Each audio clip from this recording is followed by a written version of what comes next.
Okay, ladies and gentlemen, today is a super important episode because we got a ton of new information to go through from the developers over at Gamescom yesterday and some more details, so grab a cup of coffee and get ready because we got a lot to talk about. Don't forget, ladies and gentlemen, the Comeback Kids are doing a giveaway for a free copy of Starfield. So make sure to stick around until the end of the video to find more information on how you can win a free copy for yourself. There have been a lot of different global release times out there from a lot of different articles that are just wrong, so we wanted to just quickly show you all the official global release times from Bethesda Game Studios that was posted. So make sure to check out the time on screen now so you can inform the loved ones, as well as set aside some free time and plan your first official Starfield gaming session. So go ahead and be that responsible adult that we all know you are. Something very interesting to know in today's episode is that it was recently announced that Starfield is going to be having New Game Plus embedded into the game. Now, you may be asking yourself, what is New Game Plus and why is it important? Why do I care? This is a somewhat recent practice in games where you could start a game over, but you keep some of the level progress from the original playthrough. Sometimes it also means levels, skills, weapons, gear, abilities, stuff like that. Now, when you start over Bethesda games like Skyrim or Fallout, you are just making a brand new character and then, you know, a brand new save file because they don't have New Game Plus embedded into the games. You start brand new, fresh all over. But Starfield actually has it, according to Todd Howard. Now, he hasn't confirmed yet what carries over between normal game and New Game Plus, whether it be skills, weapons, or ships, or whatever, and players will not know until launch. It is, however, a very interesting notion for, you know, a game with 1,000+ planets and close to unlimited exploration playtime, though.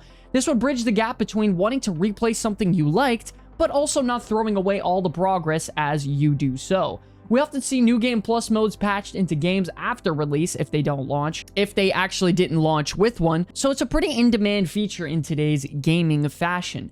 Starfield is launching with one from the get-go, which seems to have pleased a lot of people, though.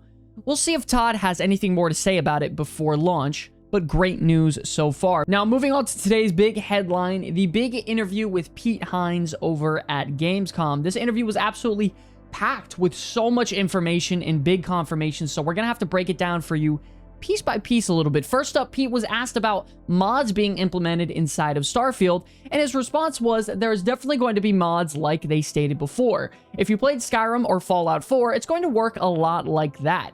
Everything is coming post-launch. He also states that when you think about the kind of communities that built around BGS games, they're putting a tool like that in the hands of the people, it's going to be incredibly beneficial. A lot of it is just going to be off the charts when you start getting a community to come in and add all different sorts of things they want to bring into it, like their own stories that they want to tell. It was also confirmed, ladies and gentlemen, that modders will also have the opportunities to create their own planets. This is going to have a ginormous opportunity out there for anyone with a creative enough mind. We're talking about entire planets with new regions, quest lines, points of interest, difficult enemies and encounters and things to discover, maybe even potentially, you know, brand new species to encounter. Starfield is going to leave it all on the tables to keep modders busy for many, many, many years to come, simply because of how much room and opportunity they have to create truly whatever they want. And as players, this is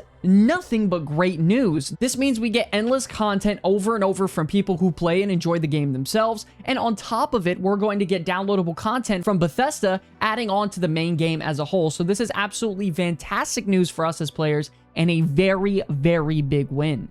He also had some more important information on mission boards, stating that you have mission boards, and for example, if a planet is looking to deliver a bunch of resources, you would go build an outpost on this planet and mine the resources and have your ships carry it on back. Or you can have something like this on the mission board where you have two people here that need to get escorted to a Mars mining colony.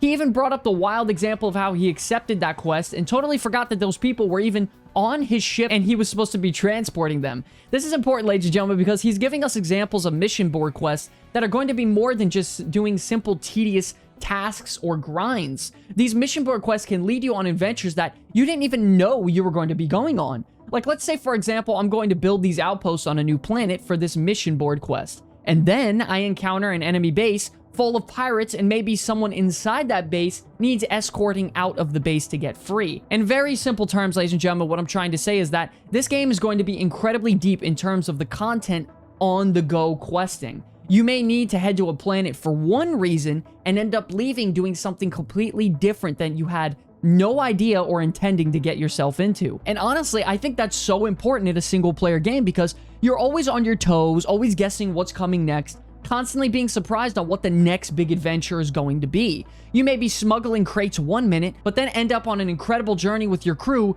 to save some damsel in distress in the other. That, in my opinion, is what makes a really good adventure game.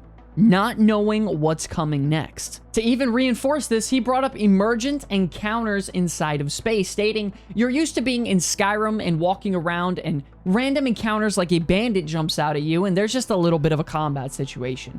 We also do that in outer space as well with Starfield. There's different random encounters that you'll come across in your ship where, you know, some enemy ships will be flying around. Some of them are already destroyed and need to be looted. There are star stations full of quests and NPCs to discover. At some point, you're just exploring, and it's less about where and more about what we've put right in front of you, which is so exciting to hear. Also, speaking of spaceships, we also got more information about that as well. It's confirmed that in order to be a better pilot, you need to spend a lot of time actually piloting your ship. Now what that's going to include, we aren't sure exactly as of right now, but it does make sense that if you want to be the best pilot you could possibly be, you have to fly around and use your ship a lot. For example, if you see a Class C ship and go, oh my god, I want to capture that, fly it around, and get the heck out of here, well, you can't do that if you don't have your piloting skills up to par to be able to fly a Class C ship. You won't be going anywhere, actually. You have to spend time with it and getting to be good in piloting ships if you want to fly a higher class ship. It's as simple as that. It's also stated that you don't have to engage in ship combat if you don't want to as well. You can simply just grab jump to another system if you don't want to deal with the combat encounter, because they want you to feel comfortable to do pretty much whatever you would like to do in the game. Lastly, we do have a bit of a Q&A summary highlighting some main points that we're going to be quickly going over and talking about these as well. One of my favorite ones that he stated is that there are multiple passive point of interest across the galaxy to find. An example that he gave was a set of farms where the people give resources to the people of other planets. Once again, this is going to be great for encouraging exploration of planets as much as you possibly can, because you never know what you might find, whether it be an enemy base or even people or small colonies that are willing to help you or trade even rare goods with you. It's also confirmed that companions will get annoyed with you if you do bad things. Now, I'm not really quite sure what this means exactly. I don't know if they will leave your crew entirely. I don't know if they will refuse to do certain jobs for you or stay at outpost. I don't know if they will deny you certain quest lines or what. And this is something we're definitely going to have to check out come launch day, because the opportunities for building relationships are going to be very big in Starfield. But you could also tear them down very quickly by performing and completing activities that this specific companion does not agree with.